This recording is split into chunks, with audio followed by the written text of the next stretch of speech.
Okay, great. Awesome. All right. His second appearance on the show, back by popular demand, Mr. Mark Lai. Mark, thanks for carving out some time again in such short notice. Well, I have to pay for that hat you sent me. So I figured one appearance wasn't enough for that great looking hat. So thank you. Well, I'll get you the other color. The green is the original, the neon green. Yeah, So my son would every like that one. appearance you get another Yeah. one. And then I'll get you one for your wife too. I got a pink one. Awesome. Great. So I got it all covered. But since our last conversation, quite a bit has happened as far as LIV is concerned, and that seems to be the topic that a lot of people commented on the YouTube and just in general. I've got calls from it, and people loved you, by the way. Every lot of people agreed with what you said as far as being not taking a side and at least shedding some light on what a lot of people are unaware of as it's coming from. I don't want to call it inside the tour, but from behind the curtain, so to speak, of somebody who has been there like you have for so long. But the big one, I think, the big announcement the last few weeks has been that the PGA Tour's partnership at a more higher advanced level with the DP Tour. So I wanted to ask you about that, what you think and opinions and what you might know about that. Well, I don't know Mr. Pelly. Okay. I don't know Jay Monahan that well. I knew Dean Beeman very well, and I knew Tim Fincham well, and I've met Jay Monahan a few times. It's just basically the same thing. They're gathering their forces. I think if Pelly and the DP World Tour were smart, and of course they just had an announcement that came out on that this did go to court already, and that Lee Westwood and somebody else that had joined LIV are now being allowed to play in the Scottish Open this week. It just came down. Yeah, Ian Poulter, Ian Poulter, I think, yeah. was in that lawsuit. So it just shows me it's just a crack in the armor, so to speak, that I don't know that the DP World Tour is going to be able to pull this off by stonewalling its players like the PGA Tour has. So for the PGA Tour to try to, go to the DP Tour and say, hey, we need to form an alliance, to me, it just smells rotten. It's like a collusion deal. To me, it's like if all the golfing bodies got against the LIV, in essence, what it does is it takes away players' choices. And look, I love the tour. I've been a member since 1977. I played 18 solid years in the PGA Tour. I like the people there. I get a check every month from them because of my unqualified pension plan. I'm going there next week to play golf. I get privileges at all the TPCs in some way, shape, or form. I love what they've done. But I do believe that the tour is wrong on this in these days. I think we've built a brand, PGA Tour. It's fastidious, it's great, and it's all this. But there are some things to me that just don't add up. And as I listen to certain players that have come off the PGA Tour and have gone to LIV, I say, yeah, why doesn't anybody listen to this guy? Because, and I'm just going to bring up Pat Perez. Love him or hate him. He's a guy that people go both ways on. I personally like the guy. Okay, I've been following him since the Corn Ferry Tour where he'd break a club about every other hole. I said, this guy's a mess. He reminds me of me out there. He's got the worst temper I've ever seen, And, my friend Kurt Byron said, man, if this guy could ever get out of his own way, he'd be really great. Well, he came out on tour and he was great, and he is great. And I remember him hitting a shot out of bounds on the 18th hole at Pebble Beach. Forget who he was chasing down. He hits it out of bounds and he whaps his 3-wood down on the ground and the thing just crystallized right there. Must have been a faulty shaft. But he broke that sucker, okay? And he made double on the hole and lost the tournament by a couple. And I just said, this guy, even since then, he's been through a serious injury. I think 4 or 5 years ago, he went through some shoulder surgery. I mean, he was close at 40 years old to never being heard from again. And this guy's been a very good player. I mean, I thought the last time we played Ryder Cup, maybe 2 times ago, he had a legitimate shot to make Ryder Cup. He was good. Mm-hmm. And he came out with a statement. He says, look, he says, I'm 46 years old. Say what you want about me. I've been through this grind now for over 20 years. I am not financially stable. I am one shot away or one bad swing away from being out of this game, period. And the thing that happens, and I found out it happened to me when I was like age 43. I got cancer in my leg. I was out for a year.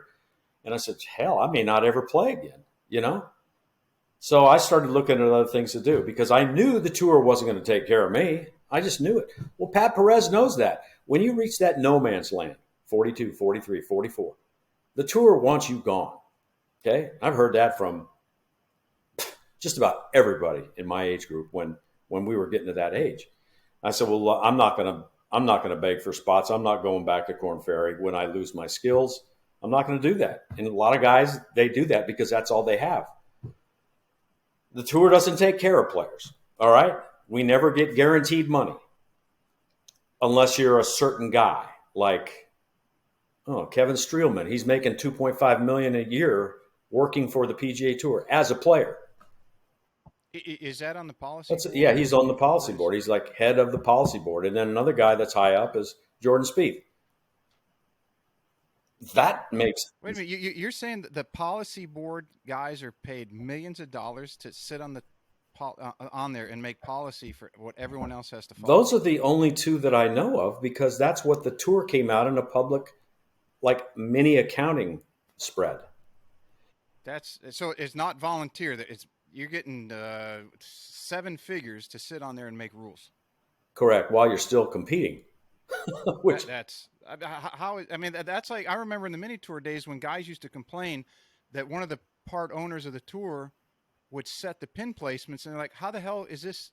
That's a competitive advantage. How is that even possible? And that's a mini tour. You're playing first place, might win 10 grand. You're talking about multi-million dollars every week and the rules that you have to abide by. And there's actual players that are helping to make those rules that everyone has to abide by and getting millions of dollars. Correct. That's on that is correct. But again, look, I like both of those guys. I want them to make money. Kevin Streelman is a superstar. Okay, he's a smart guy. I forget maybe he went to Duke or something like that. Or Jordan Spieth, such a likable guy. I trust his judgment. I trust Streelman's judgment. Yeah, nothing personally against those guys. I have nothing personally against anybody on the PGA Tour. Look, they buttered my bread on both sides for a long time. I mean, I had to work my butt off, okay? But you reach a point where, these guys now are canceling out. They're playing the tour until they're like 41, 42, 43. And then they're spending 5 years in limbo waiting for the PGA Tour champions because they don't have the money. Unless you're like a Greg Norman, unless you're like a superstar that's made the money like Jack Nicklaus. Jack Nicklaus, the only Champions Tour events he played in were basically the majors. That got his, but the rest of the guys that are really, really good, like Greg Norman, I thought they don't need to play. Everybody that's out there on the PGA Tour champions, I feel, needs to play. Okay? And they're grinding up. Man, these guys are good. They really need to play. And when I went out there and played for a while, I said, dude, you're playing every week, man. I got to fill that tank up. I could be bust anytime. Guy like Rocco Mediate. Check out the number of the money that Rocco Mediate made on the PGA Tour. He has pissed it away, and he has got to play PGA Tour champions. I mean, that's just the way people are. Orville Moody was the same way. Just the way that kind of money, you gotta have one hell of a lifestyle. I don't think he would have many regrets spending that kind of money. So anyway, I forget what we were talking about. I got so dang long-winded. The policy. Yeah, board. it's the policy board. So to me, it's like, we don't have football players. We don't have baseball players. We don't have, basketball players sitting on a policy board when they're sitting out there. It's like Steph Curry being on a policy board for the NBA. Dude, the guy's in his prime right now. Jordan Spieth, he's in his prime. He shouldn't be making policy decisions or going along with policy. I don't think these guys are making policy. They're going along with policy. I think we've come to the point as players, and I hate this because I come from a place where union people were not the most honest people in the world. That was out in California. I come from Napa, California. My father was a builder.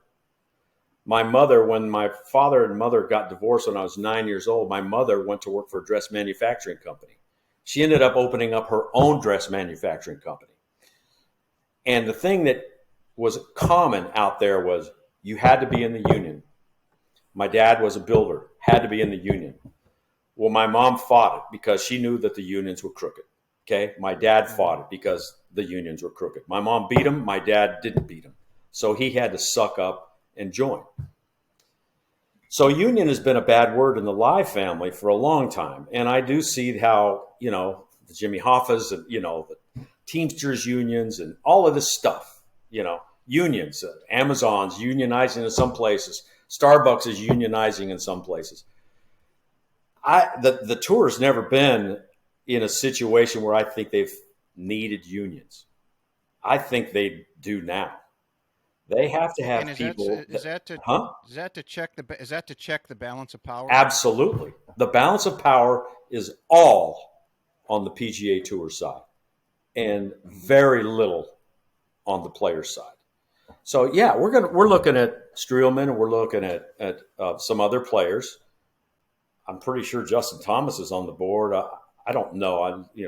Forgive me for not checking all these situations, but there are 10 players on the players board. Maybe more, maybe a couple less. But for these guys to be putting, and I do know my friend Peter Jacobs has said that's the worst thing that ever happened to me is when I got voted onto the board, and hell, that took out a whole lot of my time, and I couldn't play the good golf. So you want a guy off the tour, put him on the policy board, and they'll play like crap that year. So to me, it just never makes sense. We can't have a guy that's on a 1-year pass. That's the thing about the PGA Tour, is that Pat Perez, Patrick Cantlay, even though he's player of the year, he's got a 3-year exemption. I look at Taylor Gooch. I look at some of these guys that are really good. I look at even Harold Varner III. Look, I'm told that this guy's still negotiating with the LIV Tour for the $30 to $40 million range. This guy hasn't even won a tournament. Okay, he could be off the tour next year. Okay, if he doesn't sign that deal with LIV, I'm thinking, man, I don't know what they're teaching in East Carolina University. You have to go, and I know it's for my family, and I know this. But golf gives you a very short leash. And so I think, they do have medical exemptions, things like this. But this is the situation. We've got superstars out there. And this is one. His name is Bryson DeChambeau. And he's been playing with injury. And then there's another one named Brooks Koepka. And then there's another one, DJ. Okay, Dustin Johnson. These guys are such specimens. They require their body to run to the edge. Okay? It's like Naked and Afraid. They're going right to the edge of survival. Love that show. Me too. And then I wish they wouldn't block out the spots, though. So anyway, I'm a pervert. I'm just kidding, folks. It is a great show. But to me, I've seen guys that have lost it like immediately. They've had a bad back. They come back out. They can't get it done. They're gone forever. I'm looking at Nick Watney. There's a perfect example. Back problems. This guy is a great player. He doesn't have any union on his side. He doesn't have anybody working for him except for a guy named Ralph Cross, who's his manager. Look, when I got cancer in I think my 16th or 17th year on the PGA Tour, I had a policy that it was paid for by the PGA Tour. And when I finally needed that policy, guess what? I was out for like 8 or 9 months. I had a bad case of melanoma, and they took a piece of flesh and bone out of me that was like a freaking hand grenade hit it. So I was out for 8 or 9 months. And so the tour said, don't worry, you're covered and all this stuff. And so when I came back out, I said, okay, where's my money? Well, they didn't pay. They decided that I'd have to take them to court. I said, you got to be kidding me. That's amazing. The tour's been paying this policy for 16 years on my behalf, and I come out in the 17th year, and I really need this, and you guys are going to force me to get an attorney and sue you for it. So my payment was supposed to be $10,000 a month for every month that you were out past 6 months. And in 1992, 1993, 10,000, I made zero that year, right? So I needed some sort of little help.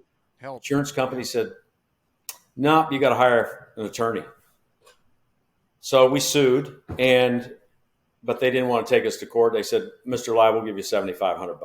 Take it or leave it. So my attorney said, hey, I'll do whatever you want. I said, let's take the money and let's just, $7,500. It's a lot more than I have right now. So look, there are things like that, and Pat Perez is another one, and guys get injured all the time. So I'm looking at, I don't blame these guys for going because it gives them financial security, and it's something that we don't start playing out for. We don't start. I mean, I remember when I started in the late 70s, I just said, man, I would give anything to be able to play this game for a living. Well, I got it, and it's great. But the other side of the coin is that you see all this money being just, I don't know, pissed away. I mean, the PIP, Player Incentive Program, where they're just looking for ways to give the big boys more money. And incentive to keep them to stay. What's that? The incentive to keep them to stay. Correct. It's like, here's some free money. Yeah. But right now, I think golf is at a different stage. It didn't used to be up there with football. It's not still up there with football, but I think it's there with basketball. I think it's there, probably not with baseball. These guys have been, these big boys now in other sports got to be looking at us saying, you guys got to be stupid.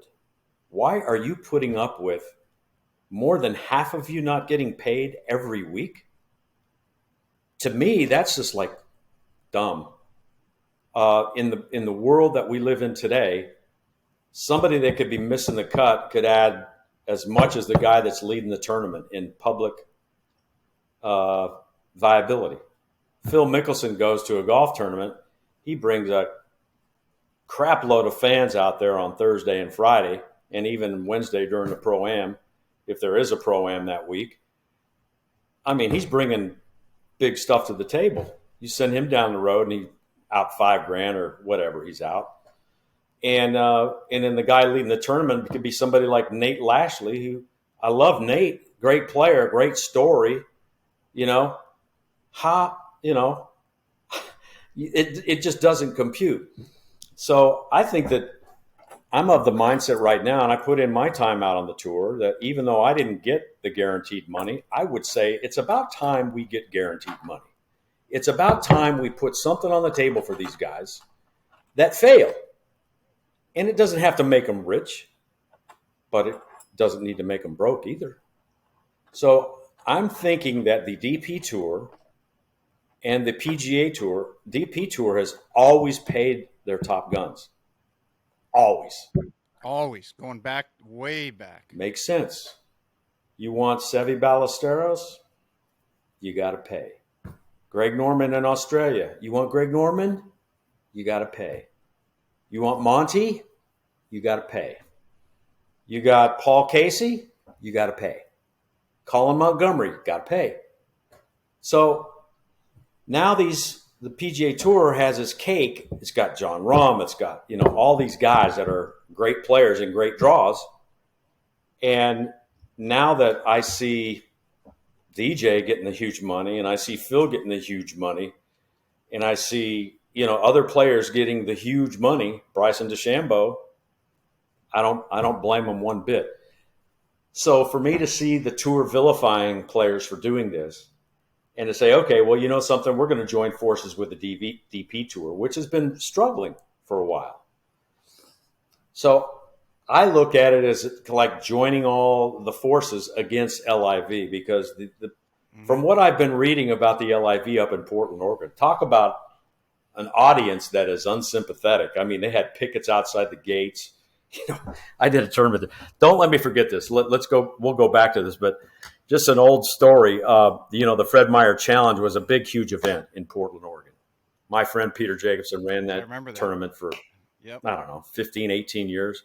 Great event. Isn't that where he used to do his imitations in the Peter and the Jacobson, Stadler, where he dumped the whole ball? Peter Jacobson, he would dump a basket of balls down. Oh my God, it was so damn funny.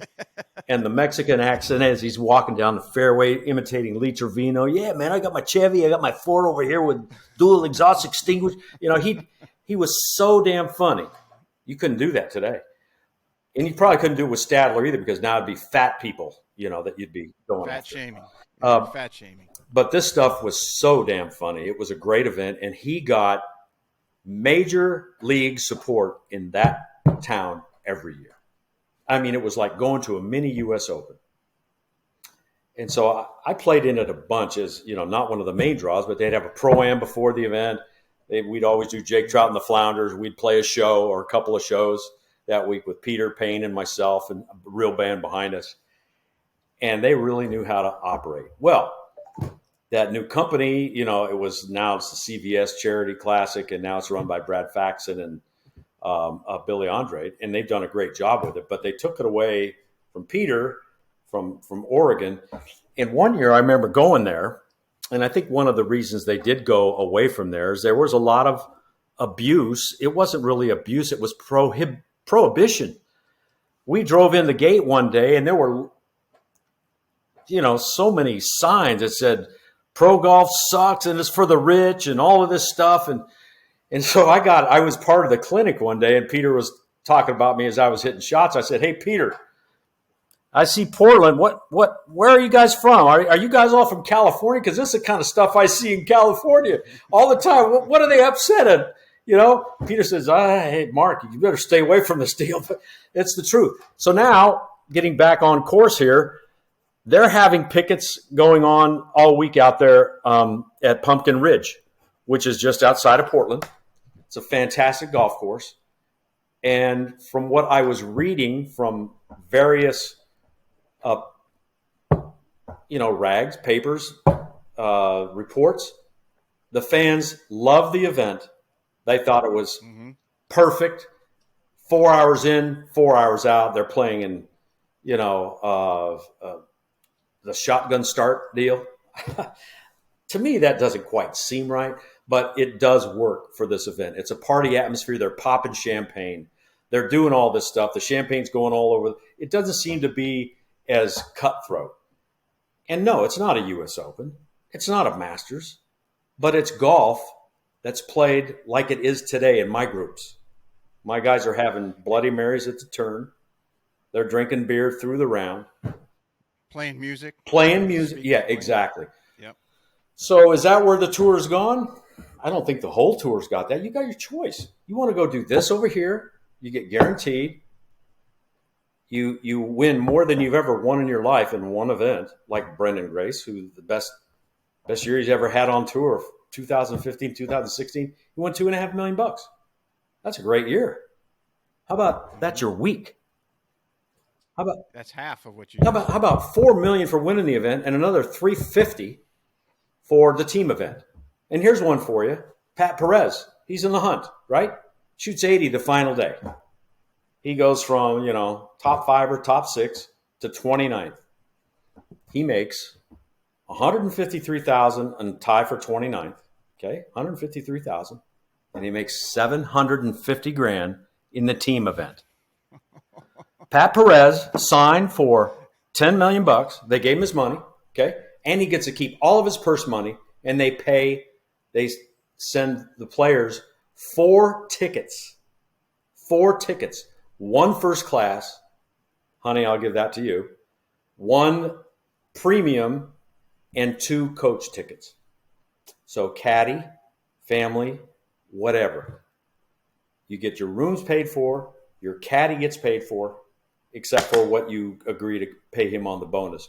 You don't pay one thin dime, not one thin dime, except for caddy fees for bonuses. People like to knock on Norman, who's the CEO, and him putting this together, and they say he's this or he's that. But one thing that you have to give him credit for, he knows exactly what is lacking or where the holes are in the PGA Tour model, and he's offering that in LIV in every different respect. That being a perfect example, paying for the ways for people to get there, picking up the caddy's fee, allowing you to bring your family or your spouse, caddy, who are buddies, whoever's going to come with that week, you name it. The shortened event because people don't want to stay as long, making it better for the fans. And the sad thing was that most of the golf media, all they focused on was the amount of members who resigned from Pumpkin Ridge, which was a handful out of the, I don't know how many hundreds they have. So that's not really. They resigned because LIV was going there. Yes. Yep. That was that they talked. There was an article, I forget who wrote it, going into the event, said X amount of members are leaving. And I think it was but they didn't give them a number, which means they said, oh, it's somewhere around 5 to a dozen. Right. Well, how many members are at Pumpkin Ridge? So that's minuscule. And if they want to leave, no problem. You got that's your prerogative. Fine. Then they were focused on the protest, and that was way away from the event. So it's like, why did no one focus or at least write a story on the fan interaction? How much interview the fans? Was this a good time? What made it good? Why did you decide to attend this versus watching the John Deere Classic on television? What made you want to come to this, etc. Why not at least do an objective story on why this is compelling? And when we touched the last time you were on, obviously everyone knows that the money is a big factor, but we also touched on the PGA Tour being overly controlling and not allowing players to play other places once they reach their 15 tour minimum. And a lot of people messaged me and said, I had no idea that was the case. Yeah. That. Do you go ahead? No, you go. The question I had was, I have not heard anybody, even on the LIV side, the players like a Phil or a Pat, or anybody who's not afraid to get in front of the microphone, talk about that and say, hey, look, one of the reasons that we left is because we would like to be more in control of what we do outside of the PGA Tour dictating or in a roundabout way determining where we can play and where we can't play. That is not the freedom that they purport that we have in the media and the stories. And I want to bring this to light. I'm very surprised that somebody on the LIV side has not brought that forward, because that is one of the bigger issues that those players have had and had it for a long time. They have printed it. Or they have expounded upon that. But the press ain't buying it. The press is not putting it out there. Yeah, they're not putting it out there. They know. It's almost like hear no evil, speak no evil. I don't want to be on the good side of this thing because, then I'll get beat up. I mean, it's like, the Golf Channel and this Eamon Lynch and Brandel Chambly, they hate this LIV tour. It's like society where they're the very small minority, but they're getting the overwhelming majority of the exposure. There you go. Their opinion. And I'm going to make a really bad example. Some of these movements that are going, this Antifa and all of these groups that get out there and they cause, 2% of the people cause more of the damage. They're the people that are getting listened to. It's not the other 98% who don't feel that way. It's not. I mean, people think in Florida, I go out to California because that's where I'm from. I'm managing property out there for my mother, who's now 90 years old plus. And they say, man, you live in Florida? Man, that guy's a whack job, isn't he? They're talking about DeSantis. And I said, are you kidding me? I said, I would go to war with DeSantis before I'd cross the street for that other guy out there, in California. Mm-hmm. And it so happens that my father, who passed away about 8 years ago, he got remarried, and his wife sent me a little post today, from the San Francisco Chronicle. Holy mackerel, this is so wrong. It said something about DeSantis and how people are rebelling against him and how they hate living in Florida. Total baloney. How would you ever know that living in California, what it's like in Florida? My buddy who's going to be moving my mother's stuff from over San Francisco all the way here to Naples. Man, that guy's, how do you live there? I said, dude, what are you watching? I said, how many of your vans are coming out of San Francisco going to Florida and Texas? He says, you're right. We can't find them. You're 2 months out. And so there you go. It's whatever the press decides is the righteous side, they're going to stay on. If they think that Biden is the best president ever that walked the face of the earth, then that's what you're going to think, because they're going to keep on pumping you with that. And they're going to think that, Donald Trump is the curse that ever hit. That's just a small example of what I see between LIV and PGA Tour. That's kind of the way it is. And I'm just saying, can we just ask a question? And you can't even ask a question about the LIV. You can't even say, well, that's blood money. I say, okay. How about all these guys wearing Nike stuff? Is that blood money out there? They're assassinating, they're killing Uyghurs out there. They've got Christian death camps. I don't hear any baloney about that. So look, pick your poison. Is it going to be the Saudis, who Greg Norman so eloquently put that 26 or 27 of the sponsors on the PGA Tour, like FedEx, have huge presences over in Saudi Arabia? Saudi Arabia is our ally, even though you don't agree with their human rights. I don't agree with them. I don't agree with Mexico. I don't believe in Canada's human rights. When they started taking those, the truckers, they started docking their bank accounts. For bank accounts. I don't agree with that, but I don't live there. And some of these writers that come from other places, they vilify the PGA or the LIV. But something? The Europeans, they already said, hey, something? You got to let these guys play. You got to let Poulter play. You got to let Westwood play. Because they signed for the money at LIV. They signed for what they want. You can't excommunicate them from your tour. Okay? So that's where I think the PGA Tour needs to go. They honestly do. Jay Monahan will probably, put a gun to my head next time I see him. I don't know. But I'm just asking the question as a player. Look, I've been on both sides. I've been on the media side and the player side. I still feel like I'm a player. I still have dreams at night about playing in golf tournaments, like I'm still on the tour at age 69. Can you believe that? Do you ever? Well, Yeah. I mean, well, one thing I got to ask you, because you were still playing on the tour, if I'm not mistaken, in the early 90s when the FTC did an investigation, a 4-year investigation of the PGA Tour on its antitrust laws. Right. And the tour lost that. But if I remember right, and talking to some of the guys I knew that were playing back then, that Tim Fincham, who was the commissioner, he had worked in the Carter administration as an attorney, and through his contacts in government, kind of got that squashed and set aside, Yes. and it got brushed under the rug. Yes, he did. And that was obviously Greg Norman's heyday in the early 90s, and I would have to think that Greg remembers that and is privy to some of those details through his connections of who he knew back then. And that's why when he wrote that letter in response to Monahan's initial letter that he sent out at the Players Championship, and then Greg responded and said, you're doing this, this, and this, and your attorneys must have told you to do that, and blah, blah, blah.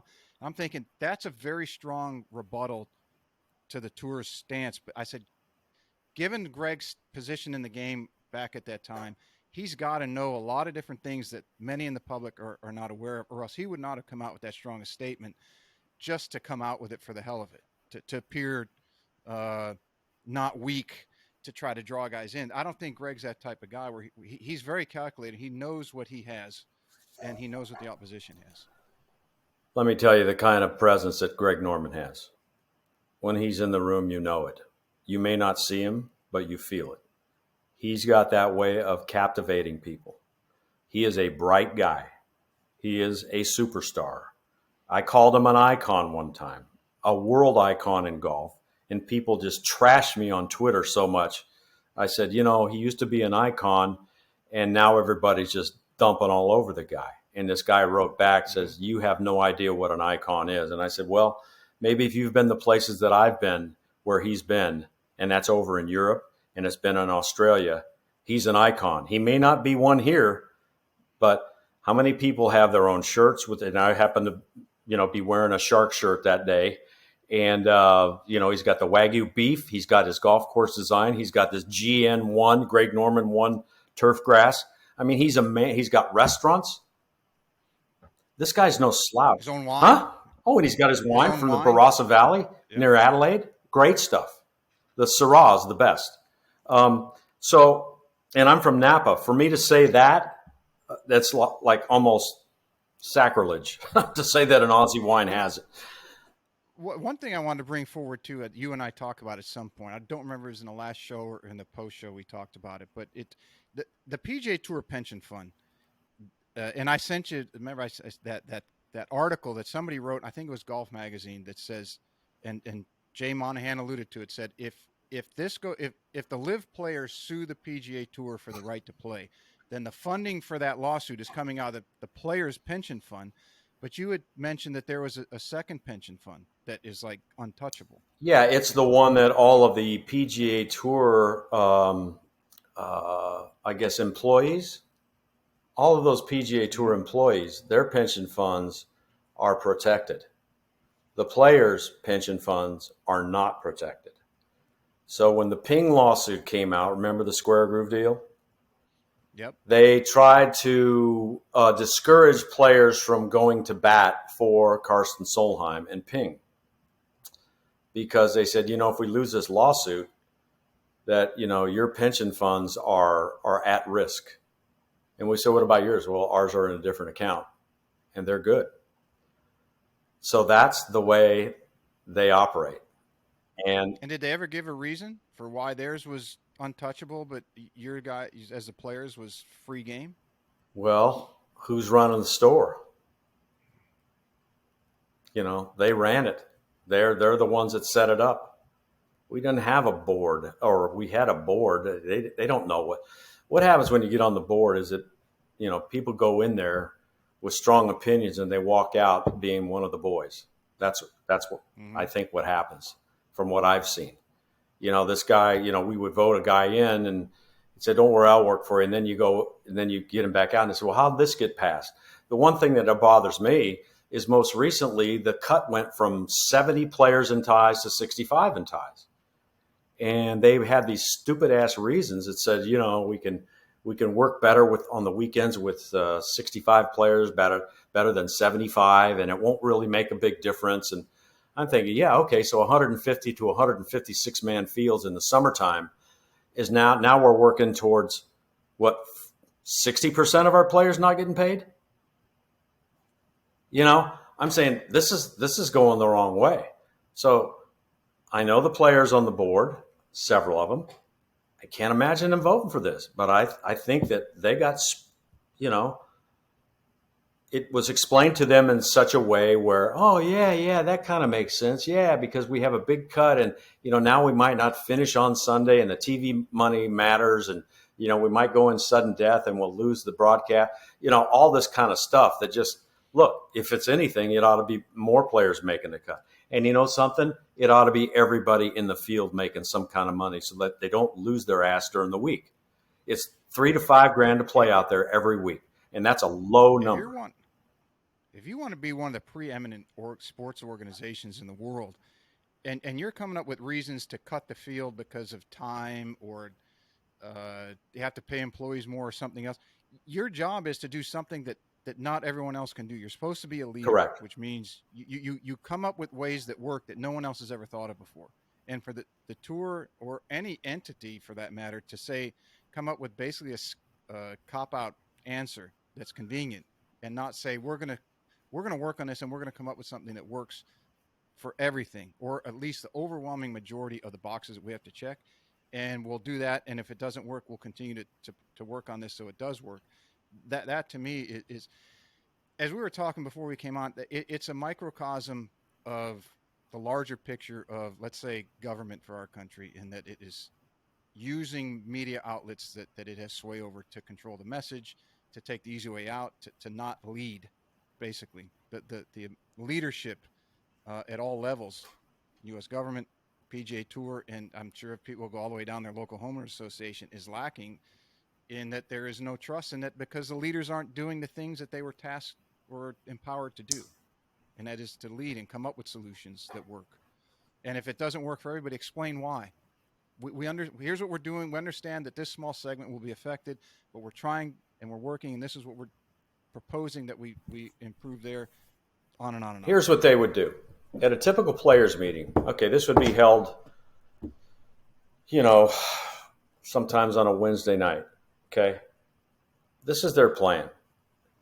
They would come in, they would state their case, and it'd take them over 2 hours to state their case, and they'd say, this is why this will work for us. And it's just the way you run a meeting. Their deal was that they would get everybody so wanting to leave that meeting that they wouldn't get any rebuttal from us. It's like, how much longer is this freaking meeting going to last? They're going to tell us this. I need to ask a question. This is crazy. By the time that meeting was adjourned or open for questions, everybody said, hey, man, it's 10:30. I got to get to bed. I'm playing at 6:45 tomorrow. I mean, that was the typical way that they did stuff. No rebuttals from anybody. They'd come in and they'd steamroll stuff. Okay, these are little issues that they just felt like they had control of. Not our elected officials, or not a union, or not anything like that. Again, I'm not a fan of a union, but when you see such steamrolling going on, you got to say, hey, if these guys had been better, we wouldn't even consider getting a union. Maybe some of these Amazon people and some of these Starbucks people or some of these Walmart people are saying, hey, man, we got to have a union. These guys are rolling all over us. I think that's what the tour's gotten into, and that's where, Phil was. When did Phil turn into a bad guy? I just want to know, was that in his 15th year of playing? He was a stud. He was an asset of the PGA Tour. And 15, 16 years later, he wins a major when he's 51 years old. He's not an asset of the tour anymore? No, he's a turncoat. He is a guy that everyone's, stomping on. Same thing with Greg Norman. Greg Norman was a great addition to the PGA Tour until he started asking questions. And then he said, okay, there's got to be a better way to do this. And that's what he's found out. And it looks to me like the worm is turning on this whole thing. And again, I can't tell you enough that I love the PGA Tour. I don't like everything about him. I don't like everything about Greg Norman. I don't like the shotgun start or whatever. I don't like the fact that people are calling this blood money. But I've seen it go the other way. When the Donald Trump thing, this is a good example. Tim Fincham always wanted people to come up with more money. Okay, you got to get the purses up. You got to get the purses up. That's what his bonuses were dependent upon. If Tim Fincham could get these numbers up, okay, then he would get more bonuses at the end. Okay, seriously. That's the way it works. In every corporation, you get our stock up, man, you're going to get more options. You're going to do this. So during the Doral tournament had been around since before I started playing. Back in the 60s. Yeah, I started playing in the late 70s, right? And it was the Doral Eastern Open, one of the funnest tournaments. Flight attendants used to drive us around. They'd pick us up at the parking lot. They'd drive us to the driving range or whatever. It was a fun deal. When they were called stewardesses way back then, okay? I think some of those same ladies are still working for the airlines. They can barely get through the aisle. But anyway, then it became, Doral Ryder Open, and then Cadillac took it over, and Donald Trump took over the golf course. It was really getting bad because parts of Miami were starting to infiltrate, and it was not on a great side of town. So I've seen this happen with Trump before. He takes a place that's failing and he turns it into a mecca again.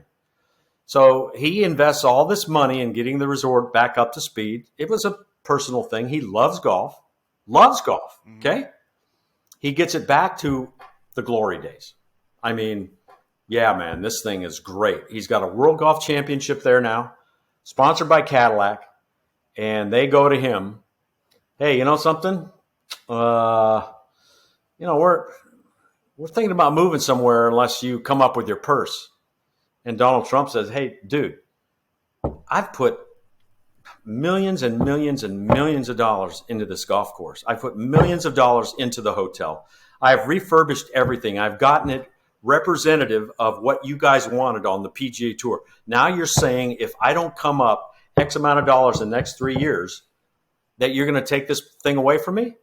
And they said, well, actually, we have another offer. And it was from Mexico. And so, okay, so here's the way that goes. Mexico came up with the money. Donald Trump said, or his organization said, no, this is not a feasible deal. We did what we said we would do. And now you're going to the highest bidder. So let's talk about how this works. So they take that tournament from Doral, and they had this guy Machado, who was a big old car dealer there, and he had all of his people out there, and they had a huge charity element to that thing. And now that tournament just goes from Miami, Florida to Mexico City. The void that charity felt in Doral was massive, okay? Because now all of a sudden, no charity money, no community involvement. It's almost like there's no more place to go support. There's nothing there. It went to Mexico. Okay?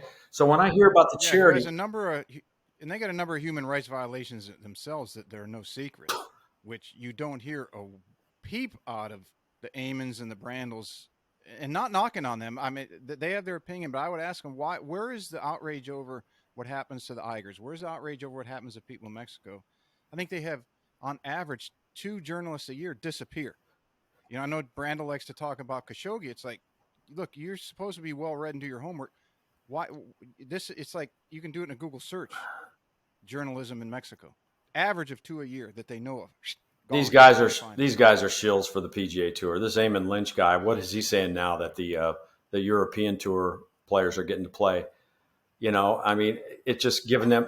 They're going to be eating crow because this is not the new best thing that happens. This is a new thing, and you know something. I couldn't even get. And I love golf, okay? I actually like it where they were playing the John Deere Classic. I love that place. I couldn't get enthused about that at all. I couldn't get enthused about the Irish Open. Moronk wins it.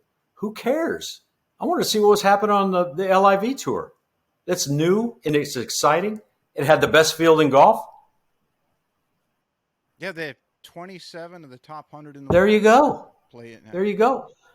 What post did I see? I think that the John Deere had 11 of the top 100, and that the McManus Pro-Am had 9. Okay. So LIV had 27, and the other 2 combined had 20. So the McManus, that's another deal. This is a huge conflict of interest. I mean, if you're John Deere and you're seeing, 9 of the top guys that you want to play that are playing in the McManus Pro-Am, which is a big Irish conglomerate, I think. I think he's got something to do with Rory and all this stuff, and it's a huge money thing. That's appearance money. Yeah, that's the issue I have with the tour speaking out of both sides of their mouth is exactly as you said. You're trying to fill it, and the John Deere has always gone way overboard to draw the best people they can on one of the shittiest weeks on the schedule, the week before the British Open. Now it's 2 weeks before the British Open, and now it's a shittier schedule, right? Because they're playing in the McManus Pro-Am, and then to allow for them to play in the Scottish Open. Hey, this is great. McManus Pro-Am, Scottish Open, and guess what? They're getting paid to play in the Scottish Open too. And they co-sanction just so happens to be the Scottish Open. If you don't smell a rat in this whole situation, look again. It's every man, woman, and child and league for themselves. They have to make it viable for Scotland or the Scottish Open so they can join it with the PGA Tour. No problem. Does it talk about appearance money? No. Is Rory getting appearance? Are all those American players that are playing the McManus and then going to the Scottish Open, did it say one word about the appearance money they're getting for playing in the Scottish Open? Hell no. And it's a PGA Tour sanctioned event. Okay? And therein lies, like I said, speaking out of two sides of your mouth. You're not going to say anything about that, but you're going to bitch guys out or have your JTs and everybody else call out guys on that tour about playing for, you call it blood money, you call it whatever money you want to. Yet they're allowed to do what they want with appearance fees. And then the other one is every single year at the Players Championship broadcast, they tell you on almost every commercial break, we're playing for the largest person in golf. It's like, well, I thought it was about prestige and honor and tradition, why are you promoting money all the time? It's like, it's so hypocritical. Well, That you can't chastise somebody for leaving for money, yet you sit there and you promote this, we're increasing the purses X amount. It's like, okay, in what alternative universe does that make so sense? why don't Brandel and Eamon Lynch bring that up? Because it doesn't fit it doesn't fit. It doesn't fit. Same thing with the press. It doesn't fit. If, Donald Trump had cured cancer, it doesn't fit. We're not going to talk about it. We're not going to talk about him getting the vaccine in ahead of schedule. It doesn't fit the narrative. So the PGA Tour and the Brandels and all those people, and I hate to give all this ink to all these guys, but look, one of the biggest guys one of the guys that's had the most longevity on the Golf Channel must think there's something good about it. His name is Jerry Foltz. You ought to have him on your show. He's the voice of the LIV Tour. He's an announcer for the LIV Tour. And they tried to rip him to pieces for jumping. Sure they did. I mean, if it doesn't fit, give them shit. That's the deal. Mm-hmm. Sorry about that. You gotta make T-shirts with that. If it doesn't fit, give them shit. Yeah, and that's the whole thing. And look, I lost my job at PGA Tour Radio, but I saw it coming because I've always been a very outspoken guy about putting the other side out there. Nothing's any good watching two guys take the same side on something. But I honestly felt that Greg was in the right on this thing. And I kept telling people that. I said, why don't you guys, are you asking any questions here of the tour and all that stuff? And I knew I could feel it was coming. Like, man, don't say that. Don't rock the boat. Don't do this. And I do remember one of my last shows, I said, I really don't blame guys at all for going over to LIV. I said, here's a perfect guy. I went through a list of about 20 guys and why they ought to go on over there. Might not be for me, but it might be for Sergio. It might be for Phil. I said, if Phil doesn't go over there, that's the dumbest thing I've ever seen. Because they're going to offer him a boatload of money, and he's done over here. Mm-hmm. So when he signed, the one that surprised me was DJ. He surprised me a lot. But, in a way, he did surprise me. But I totally get it. At 37, having nagging injuries, I don't know if he's doing recreational drugs anymore. I don't know. But he probably can now if he wanted to. I don't know. He probably could. They do have. I did read they do have a clause. What would it be called? Is there a morals clause in there? Morals clause, yeah. It's funny. I'm going to just get off golf for a minute here. Do you know this Brittany Griner case? Brittany Griner is a female WNBA player. Yes. She's really good. I mean, this is one hell of an athlete. She's got more tattoos than, I don't know, the Lizard Man. I mean, she's got tattoos all over her body. And she had a statement, or she went very outspoken in January and February saying, I just don't think that we ought to play the national anthem before every WNBA game. She goes, I'm not going to stand. I'm not going to do it. I'm just not. I'm not going to stand. I don't think it ought to be played. Well, she gets arrested in Russia. Russia, I think it was in late February, early March. Don't you know that she's screaming for the USA to get her out of there now? Boy, that's kind of weird, isn't it? I see that happening with some of these guys that are just beating the crap out of Greg Norman. They're going to have to say, I'm sorry sometimes, because when they get guys like Patrick Cantlay, or they get guys like John Rahm, or when they get guys that are really good who they really can't make excuses about anymore, then I think that some apologies are going to be due Greg Norman. Yeah, there's a lot of talk about Victor Hovland too, going over there. And I mean, it makes Perfect sense. guy. He's European. I mean, yes, he's young. He's a young gun. He's a stud. He has the whole world ahead of him. Right. He makes that jump, and I mean, they are in some real trouble. Guys like him start going over there. Here's what could also happen, and nobody at all has talked about this. So if the DP World Tour won't acquiesce and the PGA Tour won't acquiesce, there's still the Japanese Tour. There's still the Asian Tour. There's still the South African Tour. They're going to allow these tours to get bigger. And the Brendan Graces and the Charles Schwartzels and the Louis Oosthuizens, who are stars, and, maybe they've played their best golf. Maybe they haven't. They could go over there ceremoniously. They could, by making a name on the LIV Tour, now they can go over and get money to play on the Asian Tour, which is now controlled by the LIV people. So Yep. I think it's a perfect opening for the DP World Tour to just say, hey, guys, we love you. Rory, we hate that you left the PGA, our tour for the PGA Tour, but hey, anytime you want to come back over here, come on over and play. That's what I would do if I were the DP Tour, and that would be the new World Tour because they'd play LIV and then they'd play in the European Tour. If the 8 events aren't enough, now how about this? I'm sure you heard this, that instead of just 10 events next year on the LIV Tour, they now increase it to 14. 14. So they're going from 8, instead of going from 8 to 10 to 14, now they're going from 8 to 14 in one jump. And there's got to be a reason. You don't put millions and millions of dollars into something if you don't have very good reason. Correct. So I think the reason that we're not on that the LIV, I say I'm kind of on their side, but let the truth be known. I'm not against the tour. I'm just for LIV. Okay, can I be that way? Well, that's what I tell everybody is, and I wanted to press upon this again because you and I have had enough conversations, and in both, anyone that like I said, when the response to the last show was extremely positive, and that we brought forth the side of the story nobody's hearing. But whatever argument that somebody wants to make, and I've had a number of conversations with friends who, through your show and me telling them about some things that they aren't being made aware of, I said, look, in today's world where everything is going international around the globe, if you want to take an ethical stand, you're going to have a very hard time picking a country to play in that doesn't have ethical flaws. Correct.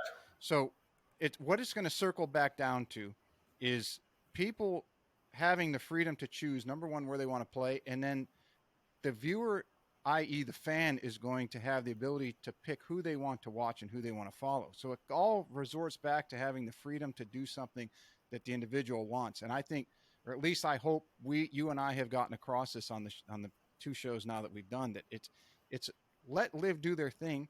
There's no need to chastise them. If you don't like it, don't watch.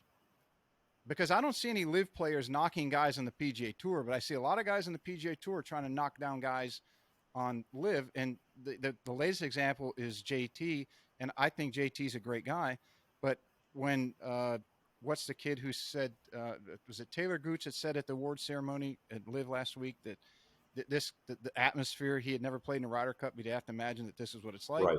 And then JT this week at the Pro-Am says, this kind of reminds me of a Ryder Cup atmosphere, and just mocking him. It's like, dude, what are you mocking him for? If you don't like that he's over there, fine. Leave it alone. But don't pull that kind of. Leave it It alone. reminds me of the statement the statement by Rory McIlroy, and then Justin Thomas tweeted it out. He has one more win, or I have one more win than a very significant guy. So Rory got his 21st win, one more than Greg Norman won.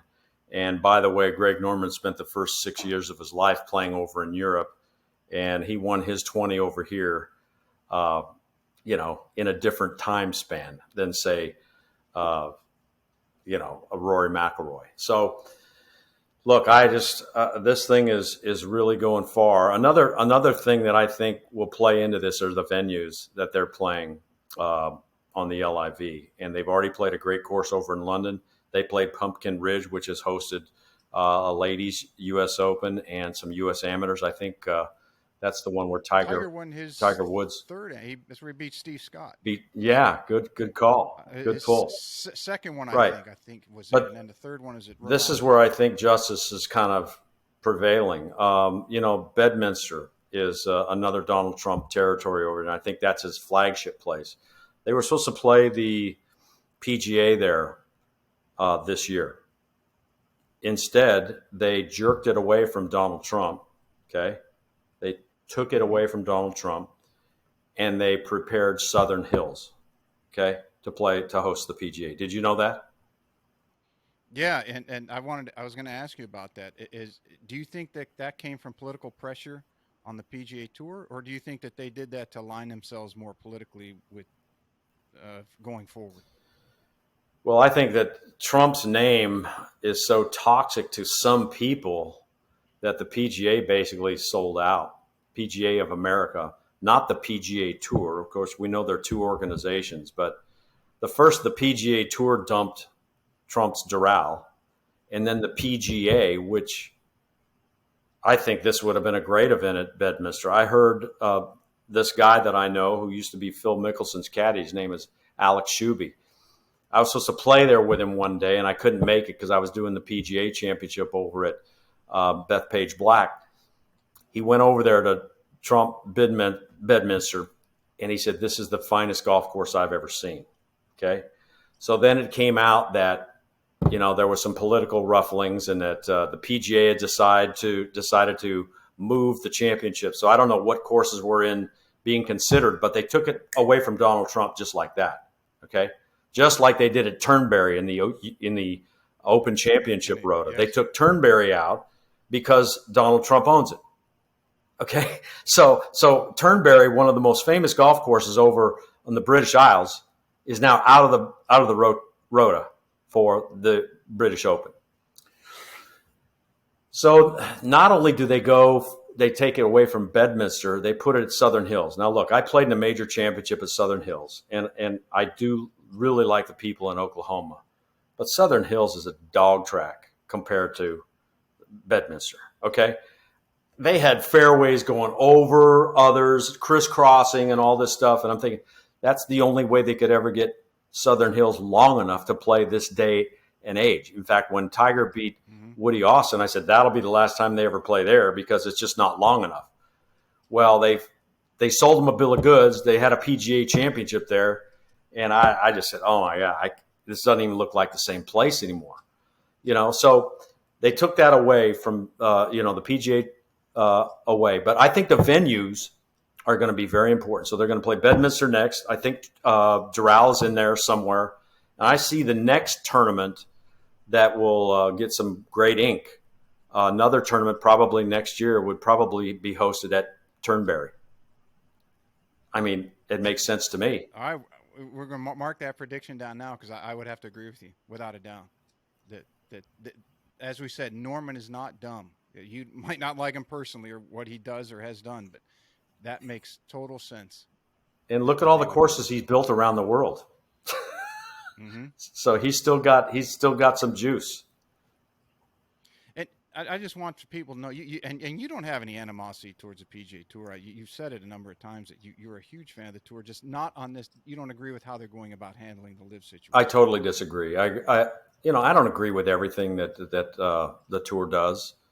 The Casey Martin case.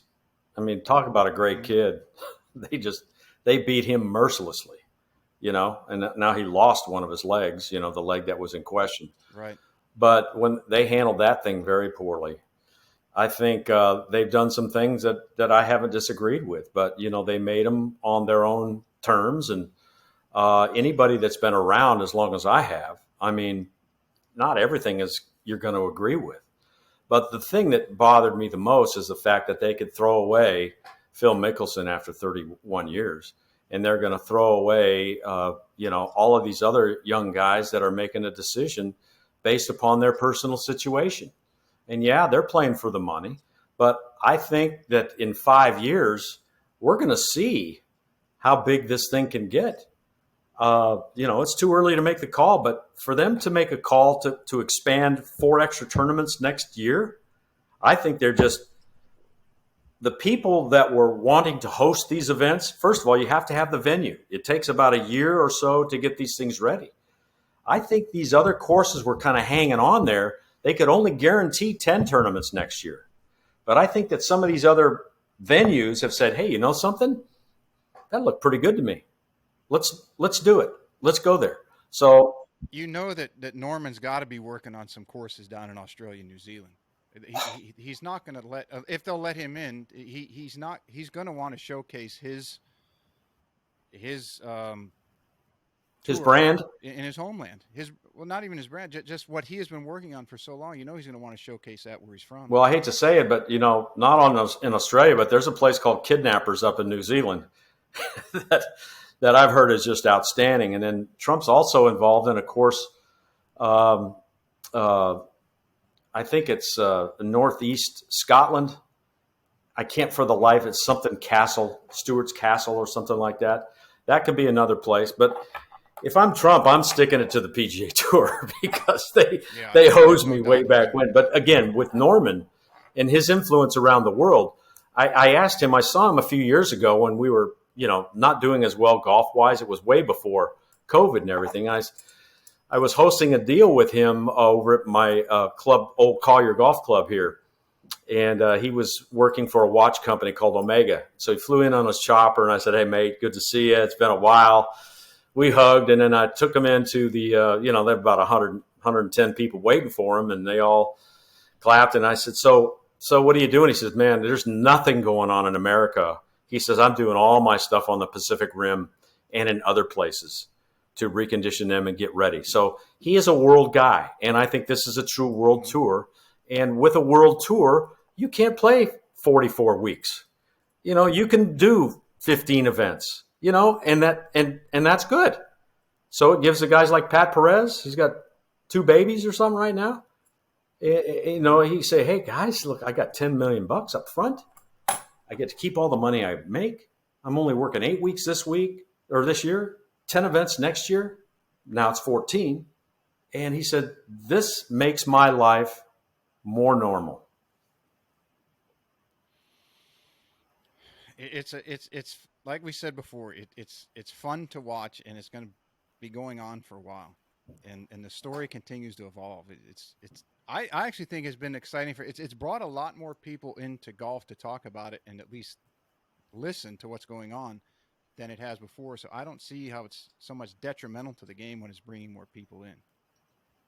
I don't at all. And that's what the big complaint to me is, well, how is this growing the game? And I said, ask the people at Pumpkin Ridge. Mm-hmm. Ask the people at Bedminster. In Miami. Ask the people at Doral, because the closest tournament they have there is the Honda Classic, which is, 80 miles up the road. And, there are so many great venues in this world that never even get a look. So people are proud about their golf courses. They want to have it in the national spotlight. They want to say, hey, yeah, man, they played here and they got their butts kicked, That's just the way that members of a club are. Hey, why don't we have something like that? They're having a tournament at Congaree. This is a great course in the Carolinas. Mm-hmm. And I think the CJ Cup is not going to be there.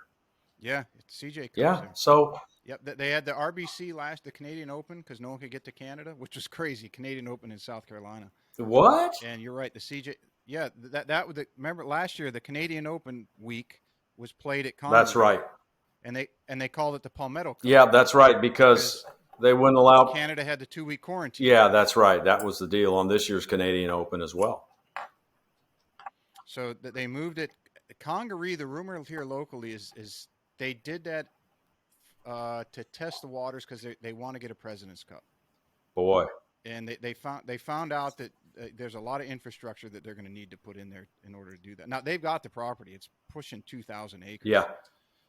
So they can build whatever they want to out there, and money is not an object or inhibitor to them. What's the nearest big city next to Charleston? Where? Charleston. Charleston. I heard half the guys stayed in Charleston, a lot of guys stayed in Beaufort, and then a number of guys stayed down to Bluffton or something. Oh man! So I mean, they're all 45 minutes to an hour drive from each. But if you can house everybody on property, minus let's say the media, I mean, they might even do a whole media compound. Like I said, that money is not a problem for Congress. Yeah, that'd be awesome. Cool. Well, I enjoyed it. And I think everyone's going to get a lot more as we progress with this. So at least we like to think we're the voices of reason on this to give everybody the information that they're not getting in the mainstream. I think the one point that I want to leave everyone with is you can't blame a guy for, in this day and age, there's so many people that just go away, that you say, hey, whatever happened to that guy? Whatever happened to that guy? We're on this earth for a very short time, and we're on the PGA Tour for even a shorter time.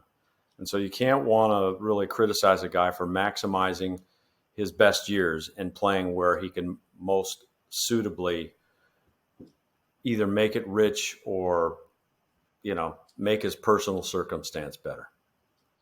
Mm-hmm. Like I told you, it gets back to the freedom of the individual to choose what they think is best for them, whether you agree with that. That's it. Well, thanks, Pete. Enjoyed it. Awesome. Always enjoy it, Mark.